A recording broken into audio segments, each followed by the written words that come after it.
Everyone, this is update for June 3, 2023, day 465 of the war and of the date update. Also catch up for June 2. So just want to quickly update on the stress in the US banking system. I provided in the previous video information about the borrowing. Here's sort of mirror picture, which is loss of deposits in the US banks. So as you can see, the latest one, the trend is kind of like, it's not really, well, we don't know yet if it's trend or not, but it went down again. So as you can see, that's kind of like scratching the bottom. As I said before, all it means is that the problem is in remission, but it's not resolved. And the way things are going, probably it will resume, will come back sometime, probably later in end of summer, giving that very high probability that US Federal Reserve will do another increase of 0.25%, I think on June 14.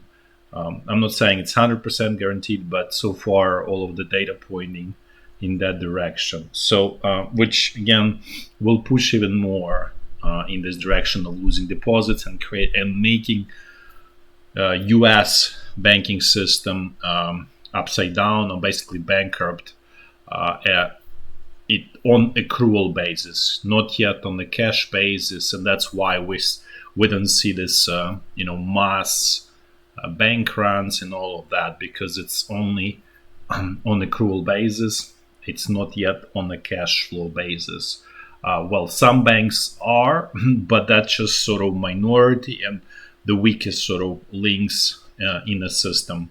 But eventually it will, if this situation doesn't change, it will get everyone, including large banks. This is just the previous one that I shown.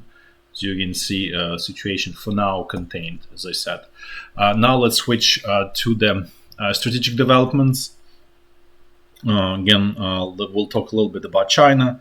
So there was that meeting in Singapore. You probably saw those handshakes, which don't mean anything actually.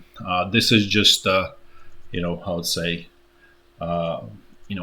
optical illusion. Let's put it this way. What's going on? Reality is very ugly. If you probably have seen that. U.S. Minister of Defense attacked China. Chinese attacked back verbally, very aggressively. Then you saw probably this maneuvering of Chinese ship next to the U.S. and Canadian ships in the Taiwan Strait. So things are definitely not well. The tensions are not easing for sure. And there is U.S. head aide of U.S. Department of State, or basically Minister of Foreign Affairs, is going to China on June 4 to basically to talk, I guess, to see to see if there is any opportunity to find common ground, which doesn't look so far, because the problems are not really diplomatic; they are deep economic problems. And that's the root cause of all of this, and basically the modus operandi of two blocks are sort of going in the opposite direction in a way, and you cannot resolve it with a talk. Now let's switch a little bit to Indonesia, which is here, which is basically was putting back this Russian and Chinese idea of the peace in Ukraine, which essentially boils down to a very simple idea. Russia keeps whatever Russia managed to capture in Ukraine, of Ukrainian territories, which is obviously totally unacceptable for Ukraine. Ukraine will never sort of agree to that. It will sooner sort of cease to exist than agree to those terms. Because effectively, if Ukraine agrees to those terms, it ceases to exist. It's just going to be a little bit stretched in time, but that's a result. So again, going back to this, what is probably most realistic peace scenario for both sides that actually will not make either side happy, but is basically Ukrainian territorial integrity in return for not joining NATO or EU and maintaining basically neutral status. That's, I think, is where there is opportunity to find common ground between both sides. But so far, there is desire to sort of continue sort of fights, and both sides are definitely getting towards exhaustion point. As I said before, head of NATO came out and said that NATO is running low on ammunition, which is no surprises. You've probably seen that Japan was asked to provide TNT as explosive for artillery shells because there are shortages of those, I think, in the US. So as you can see, both sides are getting towards material exhaustion point. In some ways, it's really repeating how World War I was playing out, right? So first there was material shortages. Once the material shortages were resolved, at that point there were sort of human shortages and human problems and morale problems at the highest level everywhere. So, and I think we're getting closer and closer towards that situation in Ukraine and in Russia. In terms of, I just want to discuss a little bit, switching to sort of internal Russian politics. Mentioned in previous video, there was a fight between Chechen group or Kadyrov group. Chechnya is here. They are extremely powerful and group because they have actually a very, I'd say, capable and strong military force. And so that fight was basically suppressed / resolved actually through Russian President Putin. He had to sort of basically intervene and resolve that fight. At least, well, it's not resolved. It's sort of, let's put this way, he put Band-Aid on it. Basically, the idea is, okay, we're all on Titanic, let's not shake Titanic because it will actually sink much faster. That's sort of the logic there. And it also highlights a very important part about modern Russia. It's in many ways a feudal state where you have basically many dukes, and then there is a king, and whose job is really he's a judge that resolves issues between different dukes. And so head of Wagner, Prigozhin, is one duke. Then, Kadyrov is another duke. There could be some more that we not fully aware. Sort of Belarus is another president of Belarus is another duke in the system. But basically, that's a nature of modern Russia. That's all on the sort of general sort of topics. In terms of Ukrainian offensive, can happen anytime, may take longer.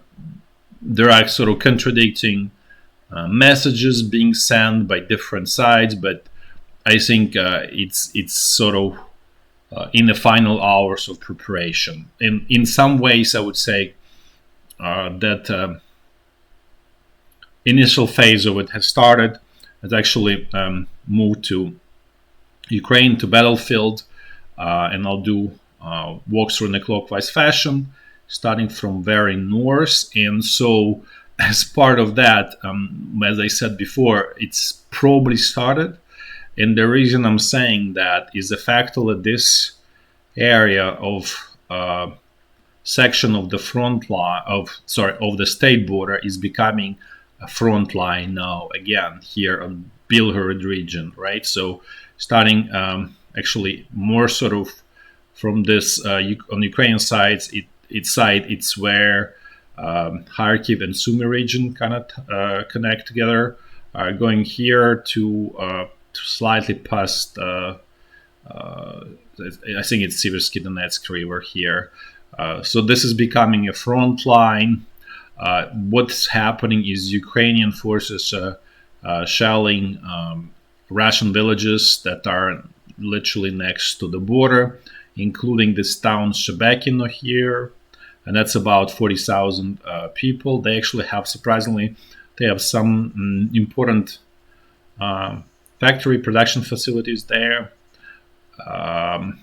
including, I think, synthetic sapphires. So, in any case, so the Russian authority had to evacuate people from Shebekino, which shows up big problems because they don't know where there's no really effective solution. They don't have effective solution to that. So there is some kind of mess and chaos on the Russian side in terms of evacuating people. At the same time, Ukrainian forces are also hitting Belgorod to much lesser extent, but they still try to get Belgorod as well. That's about 400,000 people. So as you can see, significant number of Russian population is becoming affected, including sort of other smaller villages here. Is probably another 100,000 together. So it's probably more than 500,000 that's being affected. And the point from Ukrainian perspective is force evacuation of the civilians, basically into Russian rear, and basically turn this area into gray zone, where then you can have all of these commander units operating and sort of fighting, including Russian volunteers and so on, and in that way making these incursions into Russian territory, and in that way forcing Russian Minister of Defense to bring Russian troops to this area, basically, right? So far, it's still unclear what Russian Minister of Defense brought in here. Very clear that there are simply conscripts here, one part, but it seems that the longer this happening, the deeper penetrations are, the more problems they will be forced. The hand will be forced to bring some regular Russian military units here, which, since there is a shortage of those in Russia in general, that really means that they will be pulled somewhere from the front line or from the reserve that could be used for the front line if, let's say, to do counteroffensives for future Ukrainian offensive. So one way or another, it makes it easier for Ukrainian side to launch offensive. And obviously offensive is not going to be here, but this way it keeps Russian resources, Russian forces away from the major area, which is, as I said, is probably going to be Zaporizhya. So that's what's really happening here at high level.